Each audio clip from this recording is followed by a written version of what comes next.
Hello, everybody, and welcome to January's episode of Nutty Networkers podcast.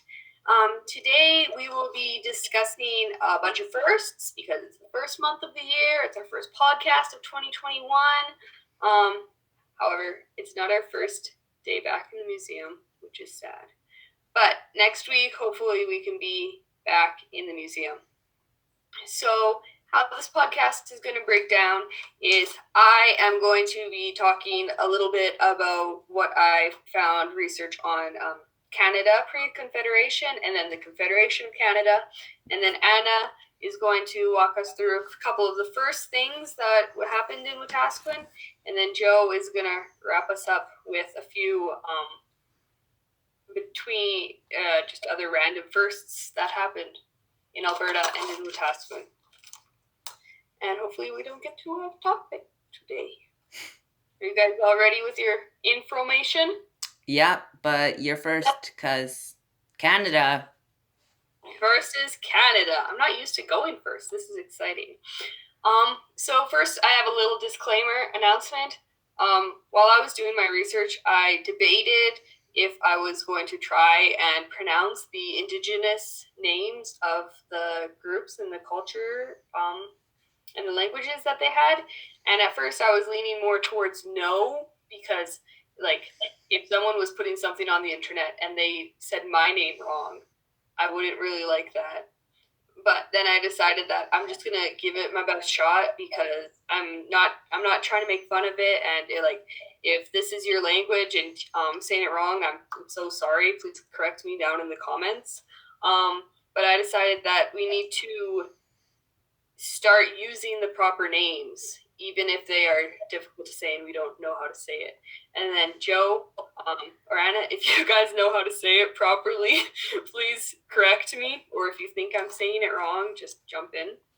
Didn't you put it in, like, you could do speech to text? What do you mean?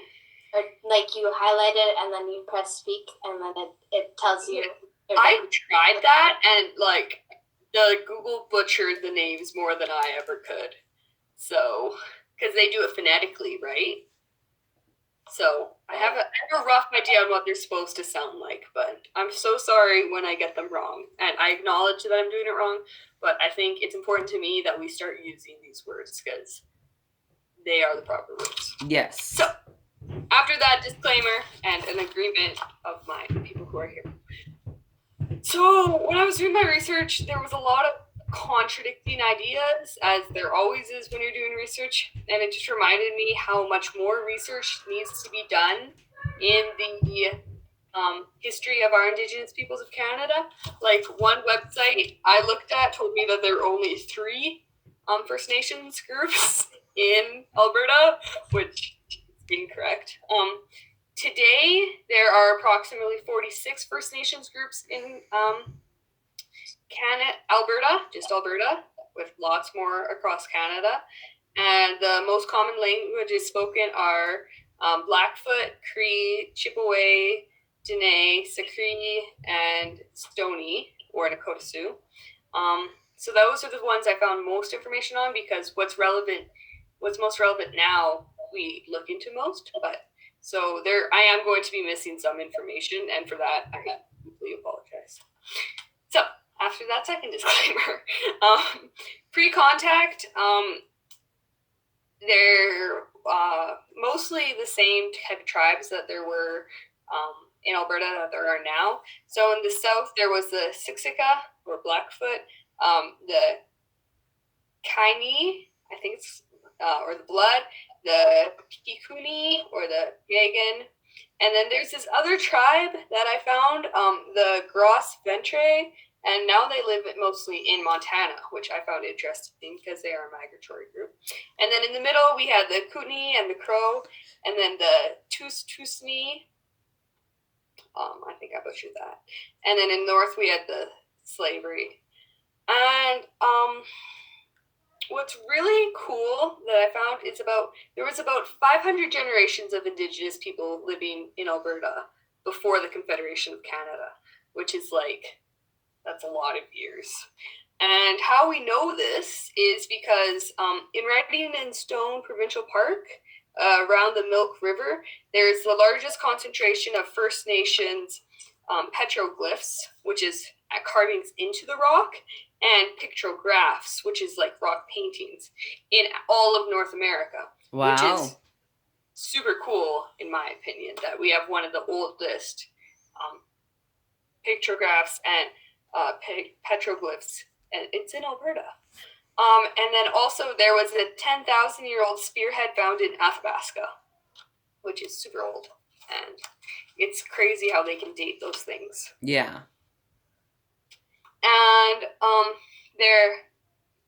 And as more people came into Canada, the more the Indigenous peoples kind of moved around and shuffled around. Like, they already were a migratory group by nature, but with more people coming in, that kind of closed their window of where they could live. Yeah. So in Alberta, when people came, like when Europeans first came, they recorded people of Beaver or Denzea, Blackfoot. One source said that the Cree name, not the Cree name, the original Indigenous name for Blackfoot is Siksika, and then another one said that it is Inia Sapti.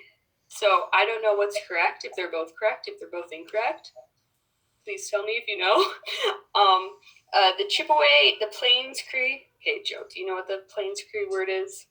Like, Pascawayapiwak. Pascaway. Oh. Say it again. At one point. Say it again. Pascawayiwianawak. Pascawinewek. I'm so wrong. I have no idea either. Sorry for the butchering of the name. And then there was this Plains Ojibwe. No, not Ojibwe. Plains Ojibwa group, or Nakawi, and the Slavey or Dineta. And those are people who were recorded when Europeans first came here. So that's kind of cool how, like, that list contradicts the list where that they thought people were here pre-contact, and how there's some overlap. And I don't know, I'm a nerd. I find that interesting. And I think the most interesting piece of information that I found is anthropologists actually grouped all the Indigenous peoples in Alberta into 3 different families, either by a common ancestor or a common language. So there is there's 5. Sorry. There's Stoney or Nakota, which is like their own family. And then there's the Woodland Cree, which is different than the Plains Cree. Okay. Saskawithanawak. I'm sorry. And then there's the Algorican family, which contains Blackfoot, Plains Cree, and Saltooks. Sodo. Sodo? That's how it said? Sodo? Yeah. Okay. Thank you. Thank you very much. And then there's the Athabascan kind of family, or Dene, which is the Beaver, Chippewan, Wayne, Slavey, and the Sakree. And then there is the Soykan, which is just the Stony. So it's kind of cool how, like, they're like, there's so many people, but anthropologists like managed to find like 5 common things that they all had in common. Yeah. So that's kind of cool. Joe, you took Cree lessons for a while, right? No, I did not. You didn't? Was that just someone? Okay. I was hoping you did, so you could correct me on my butchering. No. But I'm saddened that we're not taught the proper names in school. But I hope that that's something that can change over time. And yeah, I know this is a bit of a tangent, but I'm not sure how long ago they renamed all of the districts in Edmonton. Oh yeah, you were talking about that the other day. And then I think that was a while ago though. and it was all traditional Cree, Blackfoot, other First Nations peoples' languages. And there was some backfire, like rejection of that renaming, but I think from just because they're hard to pronounce, or they were incorrect, or they were correct. Like I believe from my memory, they consulted leaders of those First Nations peoples who their language was used to rename the districts. But it was just like too hard. It was always District 1, District 2, District 3. But I think people just don't like change. Yeah, I think that's also helping with helping future generations learn more about the past and where our origins really come from, which is what we're trying to do here on this episode of our podcast. Yeah, and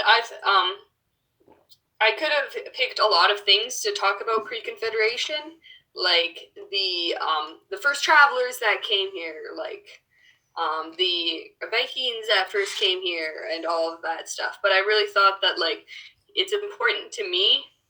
Joe, you know this. I actually did like a huge project about like how the history that we're being taught in school is like factually inaccurate to what happened to our Indigenous peoples.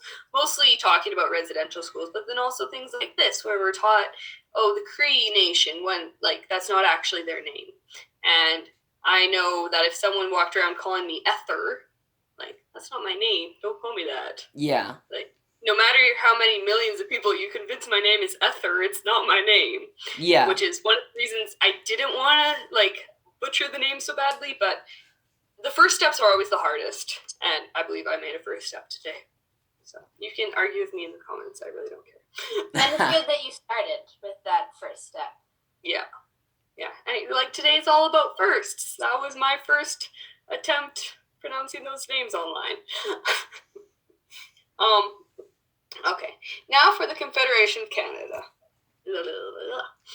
So originally there was the three colonies of Nova Scotia, New Brunswick, and Canada, and then they all became the Dominion of Canada on July 1st, 1967. 1867, not 19. 1967.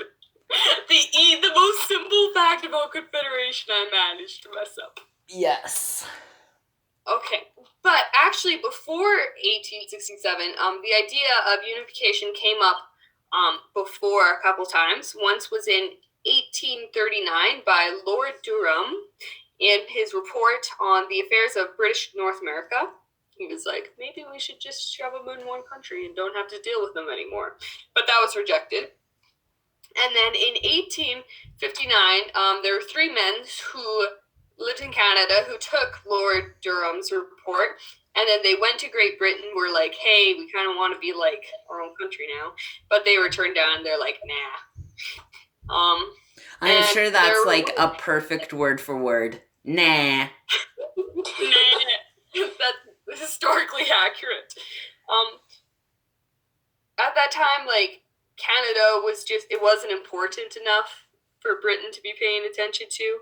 And it was like, you're giving us resources, like, there's no reason for you to be unhappy. Just deal with it. Yeah. Like, it's like a 16-year-old trying to move out of their parents' house. It's like, no, honey, you don't know how to be an adult yet. And then in 1867, it's the 20-year-old that gets kicked out of the house.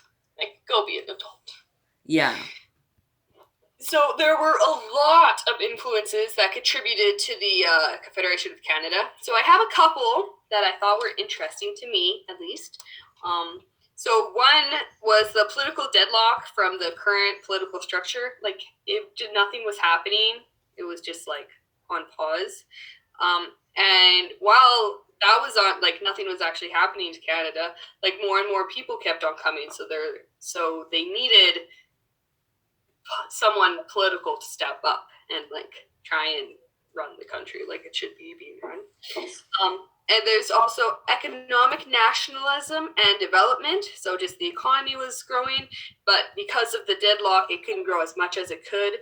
So people just really wanted to be in charge of their own economy.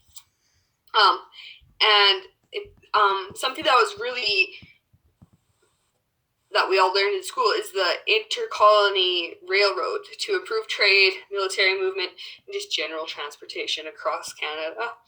And one thing that I found interesting was there was a treaty called the Canadian American Trade Treaty, and that was canceled.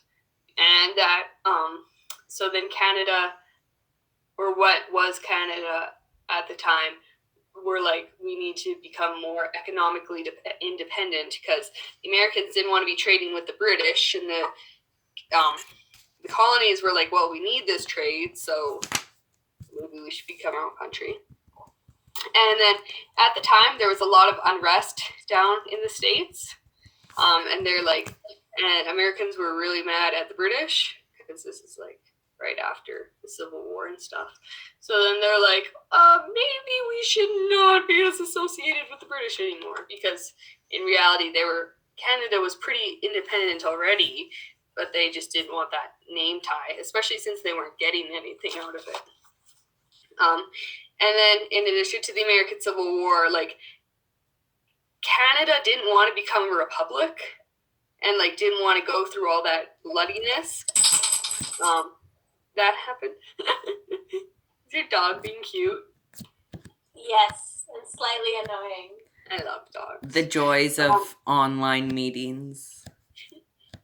And then, so there was a lot of unrest, and they just didn't want to be associated with Britain anymore. But something that I found, I'm going to butcher this because this is Irish. There was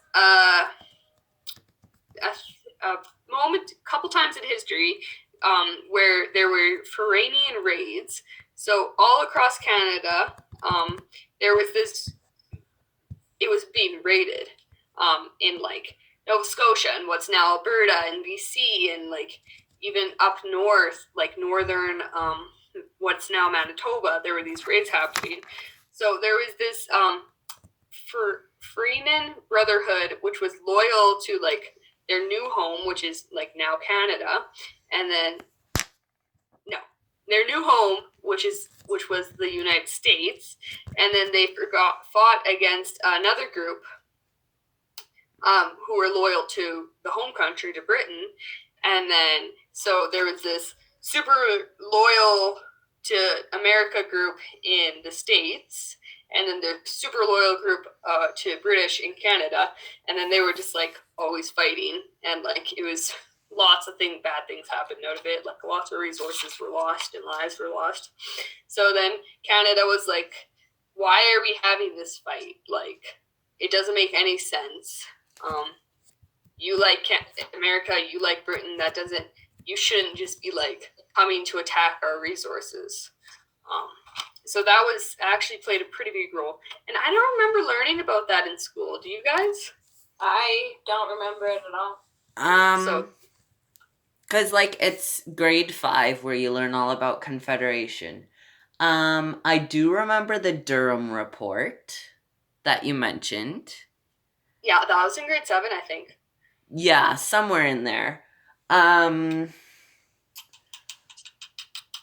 It might be because of the formation, like, of the RCMP. There was some border American-Canadian groups fighting. That might be because the creation of the RCMP, from my knowledge and memory, was somewhat like that as well. Yeah. That had nothing to do with the whiskey trade, though. Yeah, I think that was more whiskey trade, but it just sounded familiar, but... Yeah. And maybe I did learn it and I just forgot about it, but... Yeah. I don't remember it. I don't remember. I was homeschooled that year, so... And then there was, kind of the last straw, there was this Little Englander philosophy where Britain would no longer supply military support to its colonies. So then, like, if you'll notice the reoccurring theme here is Canada was being what's now Canada was being controlled by Britain, but Britain wasn't giving anything back. So like, it was a parasitic relationship in scientific terms. So Canada was just, but then Britain was fed up about like spending resources on Canada for like not greater benefit. Like in the fur trade, Britain would be like, okay, yeah, I'll spend money to build a fort, but I'll get like double or triple the return in furs. And now it was like a 1-to-1 ratio or a 1-to-half ratio. So Canada was tired of being part of Britain, and Britain was tired of having the colony of Canada. So, and that's partly why it was like a pretty peaceful. I love your dog. It wasn't like the American Revolution. Yeah, because they were just fed up with Britain and then decided to be. Yeah, because Britain had like ridiculous taxes and whatever, and like they never had that with Canada. I never understood why. But yeah, but America's been around longer than Canada has been, so yeah. Who knows? Yeah. Anything else? Because I have some fun facts that I remember about Confederation. Like, so clearly I didn't touch on everything that happened. Like, I barely talked about the fur trade and whatever, but I found the very beginning and like what led to Confederation. And Confederation in and of itself was like kind of boring because it was just a meeting of a bunch of old rich white guys. Wasn't it the Charlottetown something? Charlottetown Accord? The what? The Charlottetown Accord? Or am I messing up like?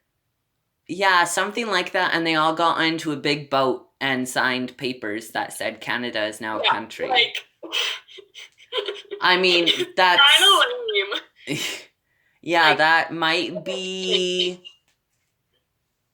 That might not be what we're thinking about, but we'll see. Also, I would like to point out that there was an injustice served when Canada did become a country. I made a joke about it being old white rich men, but in reality, that's what it was. The Indigenous peoples were not consulted, and as we learn, like the Indigenous people have been here for over 500 generations, and they should have had a say, and they deserve to say. And we can lament what happened, and instead of being stuck in it, we really need to like move towards a future where we do work hand in hand with our Indigenous communities.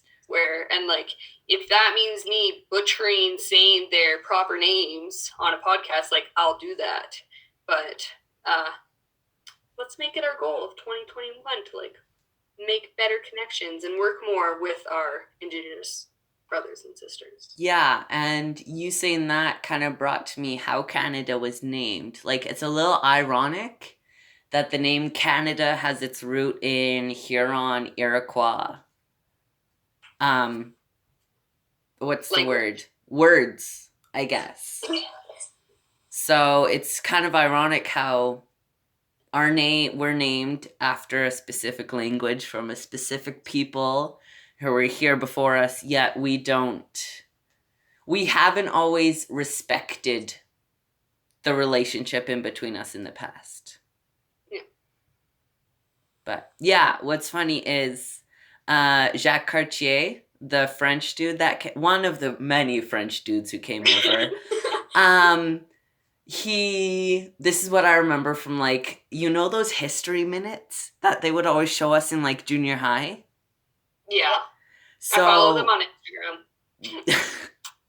And you know you're a nerd when you have no friends, so you follow history minutes instead. Yeah. They said something like come to our village or come to our settlement, which actually is where Quebec City is now. And the Huron Iroquois word for that is Kanata. And he thought that they were calling all of the land Canada, so he kind of just named it Canada right then and there. Yeah. I remember that part of grade 5. That was like the part of social that has stuck in my brain. Yeah, I just remember it because it's kind of funny that our country was named a bit by a misunderstanding, but... Canada, the country of misunderstanding. Basically sums us up. I remember, this is a little bit off topic, but like we had a teacher that was from New York, so she would be like, Canada. So I always thought that like the word was Canada, but it wasn't. So like, misinformation, which is why it's like important to like go back and actually do your own research. But like, so for so long I thought it was like that was the word that Canada was named after was Canada. But with that much aggression in it too. Yeah. Yeah. All of her words had that much aggression in it. She's from New York, so kind of expected. And quota and coffee. Yeah. Anyways, I'm done. So yeah, that's Canada. All from not the very, very beginning, because that can get quite controversial sometimes. But the beginning of Canada. For the most part. Yes. So now we move on to the beginning of Alberta, the province that we are in currently right now. As I'm sure everybody knows, or at least I hope everybody knows, each province slowly joined Confederation eventually. And before Alberta joined Confederation, there was Sir Frederick, who said to the Prime Minister at the time that he wanted to combine what we now call Alberta and Saskatchewan into one big province called Buffalo. But the Prime Minister at the time, Wilfrid Laurier, was like, excuse me, no, I don't want to give the West that much power. So he just divided it in half. It was like, this is Alberta and this is Saskatchewan. Which makes sense why Saskatchewan is just a rectangle and we have a very straight side next to Saskatchewan. We just went slice, and then there we go. Alberta and Saskatchewan. Jump! Exactly. Well, a little tangent here, but I have a map in my room, because I'm also a nerd, of the quote-unquote Dominion of Canada and Newfoundland in 1867. So Alberta, I would say that half of its borders have stayed the same. Really? Since 1867. Because like the bottom half, maybe from, I don't know, I'm too far away to look at it right now. Yeah, so like the bottom half of Alberta has always been Alberta. And then Saskatchewan was a small rectangle beside it. Well, then they just grew. Yeah. Okay, we just watered it and fed it, and it grew into what exactly. Almost grew into a buffalo, but like that Mr. Laurier dude said, nope, no buffaloes allowed. Exactly. He doesn't like buffaloes. Which I don't get why. They are fluffy. But what's the full name for like... Oh yeah, Plains bison. The Latin name is bison. Or is it American bison? One of the types of bisons, it's just bison, which I find hilarious because that's just... It's almost like they let their 3-year-old name it. Like, name a bison. Yeah, little Jimmy. Bison. Bison it is. That would be me naming animals. I would just get a little child to say just gibberish. And then it'd be multiple times over and over, and then that's the animal's name. Yeah. Okay. Perfect. Like Jojo. Yeah. Perfect. So continuing on, since Alberta and Saskatchewan was not called Buffalo and was not one big province, Alberta was actually named after Queen Victoria's 4th daughter, Louise Caroline Alberta, which I didn't know before this. Sweet Caroline. That was my first thought. Now, after Alberta joined Confederation in 1905, some of the first things were built, as they should be, when a province is now a province. So the first courthouse in Alberta was built in 1907, and the building went from 1907 to 1911, which was actually around the time when we started construction on Wetaskiwin Courthouse, which is 1906. Check it out in our latest podcast. Nice.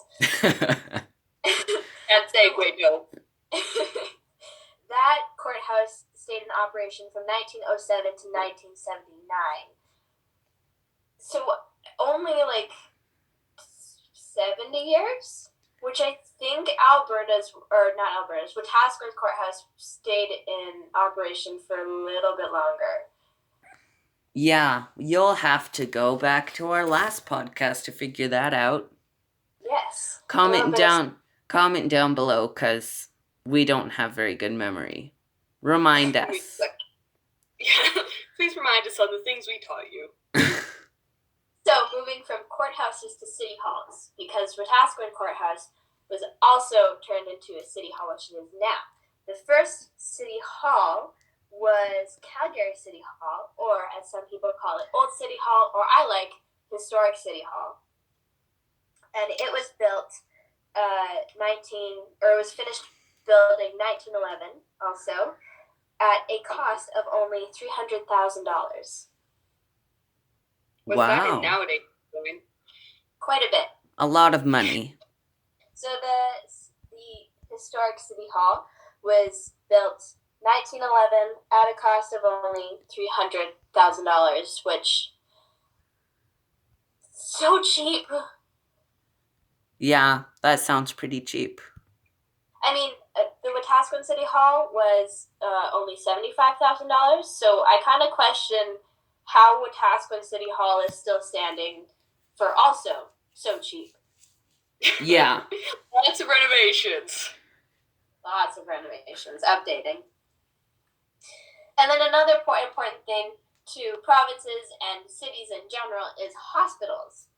So the first hospital was actually the Red Deer Memorial Hospital. Ooh, that's kind of cool. I didn't expect it to be in Red Deer. Yeah, that's... I mean, like, it's on the river, right? And if you think historically, they built all their, like, things on the river. But yeah, why wasn't it, like, Calgary? Because Calgary's been around for a long time, where Edmonton. Yeah, which, when I think of a first hospital in Alberta, I definitely would not think Red Deer at all. Don't know why. It just doesn't come to mind. And that was actually built 1904, so just a year before Alberta joined Confederation. And I think it's still in operation today. Isn't it? I think it is. I've heard the name before, so I'm sure it is. Yeah. Or at least it's recently closed. Yeah. So that is most of the first that I could find in Alberta. Sadly, from post-Confederation to the beginning of Wetaskiwin, which is what Joe's going to talk about, I couldn't find all that much that happened. Maybe there is a lot. Maybe we had like a war or something in Alberta, but I couldn't find it. So Alberta joined in 1905 or 1906? 1905. Okay, so when did you say the Red Deer Hospital opened? 1904. Hasn't the Royal Alex been open since 1899? Oh, well, I was thinking, like, things in Alberta that was post-Confederation. Confederation. For the research that I did, I just always thought that we were talking about, like... Okay, that makes sense. Because I thought the time I went to the Royal Alex, it said, like, since 1899. Yeah. So you quote me on that. But... No, then Red Deer makes sense because it's right between Calgary and Edmonton. So, like, if someone got hurt and they didn't want to get shipped to Calgary and Edmonton, like, that's a nice central area. Makes sense. But then why did they Wetaskiwin? So these aren't the first, like, courthouses and city Yeah. halls. This is just the first courthouse and city hall post-Confederation, or Alberta joining Confederation. So my mistake. Gotcha. I probably wasn't listening properly. I should have looked deeper into that, but this is all post-Confederation, which I knew none of this before. Yeah, no, that's why I didn't know any of it. I'm sure I didn't know any of it anyways, but that's actually pretty cool. Yeah. So now we go from Alberta joining Confederation to the beginning of Wetaskiwin. Yeah. So, like Anna and Esther kind of touched on right there. It's kind of messy. Like, Alberta was created before Canada, but Canada was created before Alberta. Like, it's the same thing with Wetaskiwin. It was called Siding 16 in 1891, 1 year after the railway was built between Calgary and Edmonton. And it was called Siding 16 because it was the 16th stop north of Calgary, I believe. It was, so Wetaskiwin itself was founded in 1892, and it was named Wetaskiwin by Father Lacombe, who... Really? Yeah. Father Lacombe came up with the name of Wetaskiwin, which can be translated as Hills of Peace or Coming Together on the Land, from the Cree and Blackfoot languages. Why wouldn't Father Lacombe just call it Lacombe? Well, we already have Lacombe. Yeah, I'm not sure, like... Lacombe or Wetaskiwin? I'm not sure. I can Google that right now because we have technology. Didn't Lacombe get named after Father Lacombe after he died? I think so. Maybe Father Lacombe just wasn't selfish and he's like, I'm going to name this not after me. Probably. Yeah. He sounds like a good man. Yeah. So, if you want to learn more about the naming of Wetaskiwin, you can check out our Weird and Wonderful Wetaskiwin exhibit because I did a lot of research on it, so you guys should go check it out. Yeah. So, yeah, it's known as Hills of Peace or Coming Together on the Land. Father Lacombe came up with that name, and it stuck. So, Wetaskiwin is founded in 1892. The first school was built in 1894. I didn't get a name for it. And 1894, isn't that the Alexander School, now known as Queenie? I think so. This is all in our Weird and Wonderful Wetaskiwin exhibit. Go take a look. The first newspaper was in Wetaskiwin, was founded in 1897. So obviously Wetaskiwin was growing fast enough for it to have a school and a newspaper in less than 5 years. Yeah. Yeah, that's crazy. And it was considered a village in 1900, so 8 years after it was founded. It was considered a town in 1902, so on its 10-year anniversary. And it was considered a city in 1906. So in 14 years, it grew from a train station to a city, which I think is pretty impressive. Yeah, for it to grow from just this tiny little one spot to a bustling city with roads and lots of houses and multiple schools. Yeah. And yeah, one of the earliest Albertan courthouses, as we mentioned on our last podcast in our exhibit, and Anna briefly touched on it, was also founded in 1907. I think. 07, really? My mistake. I don't know.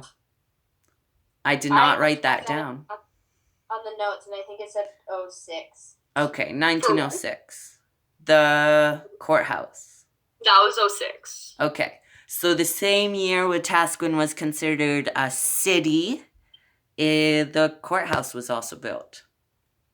Which I think that kind of makes sense. Yeah. Yeah. Because, if you're a city, you need somewhere to run your city from.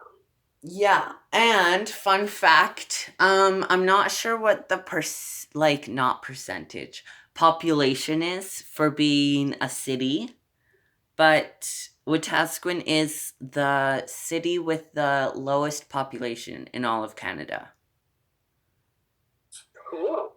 Really quick, touching on population, I looked this up, but I forgot to mention it. At the time that Alberta joined Confederation, it had 160,000 population compared to the 4.371 million we have now. Wow. We have grown. Kind of crazy. That's a lot. It's like a lot. Yeah, so it's kind of like the whole... if you go for a drive in northern Alberta, you can drive for hours and hours and hours without seeing another person. Oh, yeah. So we have all these people, but yet at the same time, just so many open spaces. Because what is it? 80% of the population of Canada lives a certain distance from the border. The American border. Yeah. Really? I don't know the stats, but it's like most of Canada lives closer to the border, which I guess makes sense. Yeah, and like if you think about like where all the first cities were, like Montreal and like Yeah. Ottawa and whatever, or Trois-Rivières. I think that's the dumbest name ever. Why? Like, It's literally how many other towns at the time had 3 rivers running through them? No, it's where the 3 rivers met. Oh. So it's kind of special. There's 3 rivers, and I'm like, how many other towns at the time had 3 rivers coming through them? Like, think this through. I mean, if you want to get really picky about names, Montreal was named after a hill. What else? Canada was named after a translation error. Yeah, Nova Scotia and Newfoundland are... Well, Nova Scotia is like New Scotland. And Newfoundland is like, oh, look, we found this new land. Yeah. So, if you want to get picky about names... And Alberta was named after the 4th daughter of a queen. Well, Yeah. her second middle name. Yeah, how many middle names can someone have? I don't know. Joe has none. I don't have any middle names, and I'm okay with that because a lot less letters to write on paperwork. Yes. I mean, not that much. I just like to find a reason why it's You're good. just lazy. Oh boy, not this again. We'll just say that Canada and its provinces are unique and confusing and named because of translation errors. Yeah, and I would say I read this article, and it's like, why are the 50 states of US named as they are? And it's like Dutch and French and named through even more translation errors. So No, when you like actually look at the reason of names, it's like super interesting. yeah. And then Wetaskiwin, like there's 2 theories about how it got its name. Yeah. And if you want to learn more, go check out our exhibit. Or just ask me in the comments, I'll answer. And no, don't go check it out right now because currently the museum is not open for the public, but as soon as it is open. I expect the line down the block of you people trying to figure out what the 2 theories of Wetaskiwin's name is. Yes. Yeah. So going further down the rabbit hole, because I found this really interesting. Long story short, for French project, we had to figure out where French was spoken around the world. There are 6 countries around the world based on the name Guinea. Huh? Like a guinea pig? Like 6 countries. Really? Yeah, Crazy. and it was like a derogatory British term for people with darker skin. And I just find that really interesting. And then they named a British coin after it, so names are weird. They're interesting. Yeah. So continuing with Wetaskiwin and not so much countries named after a French word. Yeah. That's basically all I could get without going into early beginnings, which we'll all go into for Trivia Tuesday and Throwback Thursday, I think. So check out our Facebook page. Yeah, that's probably where you'll hear the YouTube podcast on. So yeah, I don't have anything else. Does anyone else have anything weird or wonderful to say? Not really. I just found out a lot of things today that, names were lost in translation, and that's why it's Canada. Like, It is so crazy how we just talked for like what, an hour about all of these different things, and we like barely scratched the surface. Yeah, it's been 40. It's out there. Like there is so much information out there, but still there's so much we don't know, which is just like head explosion emoji. Well, that's why there's careers based on finding out history. Yeah. Because there's so much that we don't know. Yeah. And that's why we do this, because like if I didn't know about like a bunch of Irishmen invading Canada because they didn't like British people, like how would I expect anyone else to know? And knowledge is power. So we are powering the youth and whoever else listens. Yeah, I'm pretty sure most of our audience is not youth. I think it's all our moms and grandmas trying to support us. Yep. I'm pretty sure. Yeah, so I'm going to do the outro because I've never done it before. Thank you for joining us. Next month, February, I believe it's women's suffrage, or maybe just human rights overall. Anna's looking through her notes. I am looking into it. The lady secretary is helping us out.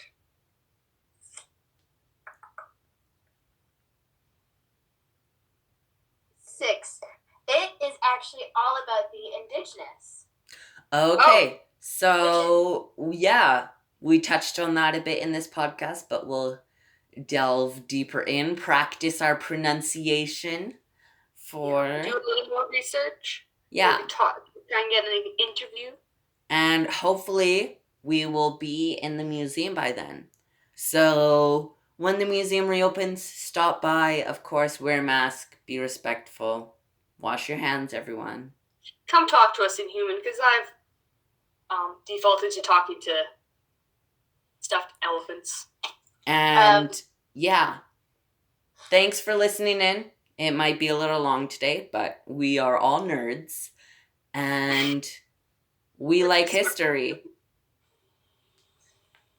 That's why we joined the Youth Network. If you are also a nerd, please reach out and join our team. We are always looking for new people, new voices for you to hear on the podcast. Yes. And we'll see y'all next time. Bye-bye.